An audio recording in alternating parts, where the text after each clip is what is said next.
Coface, une société d'assurance risque mondiale dont la mission est de protéger les entreprises d'éventuels impayés de la part de leurs clients, met aussi à disposition des entrepreneurs des analyses de risque de la plupart des pays et des secteurs d'activité du monde, ainsi que des informations sur la solvabilité financière des entreprises. Nous sommes une entreprise d'assurance crédit, donc nous aidons les entreprises à s'assurer contre le risque d'impayés de leurs clients.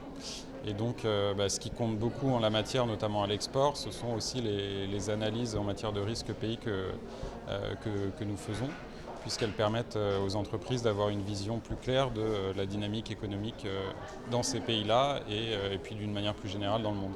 Pour un chef d'entreprise qui exporte, ou même pour une personne qui s'intéresse à tout ce qui est commerce dans le monde, donc quand même aussi pour des placements financiers et tout, c'est un document essentiel, je dirais. Voilà. Pour la troisième année consécutive, c'est donc Julien Marsili, le chef économiste de Coface, qui a fait un compte-rendu aux entrepreneurs de Monaco.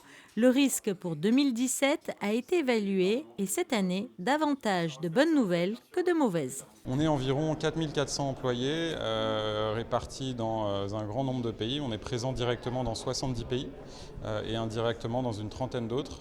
Donc vous voyez, au total, ça fait une centaine de pays dans le monde. Puis ce qui est nouveau cette année, c'est que j'ai l'impression de ne pas venir seulement avec des mauvaises nouvelles, puisque ça va quand même un peu mieux dans plusieurs pays. Donc c'est aussi ça qui compte. Le risque en France, le prochain changement politique. Est-ce que ce changement va influencer le marché? C'est la grande inconnue de 2017, mais depuis plusieurs années, il a été remarqué dans le monde que les croissances économiques sont restées assez dynamiques malgré les différents chocs politiques, ce qui est donc plutôt rassurant. Autre point positif, le rebond de la croissance dans les pays émergents pour les marchés et dans de nombreux autres secteurs. Les perspectives sont donc plutôt positives pour un certain nombre de pays pour l'année 2017.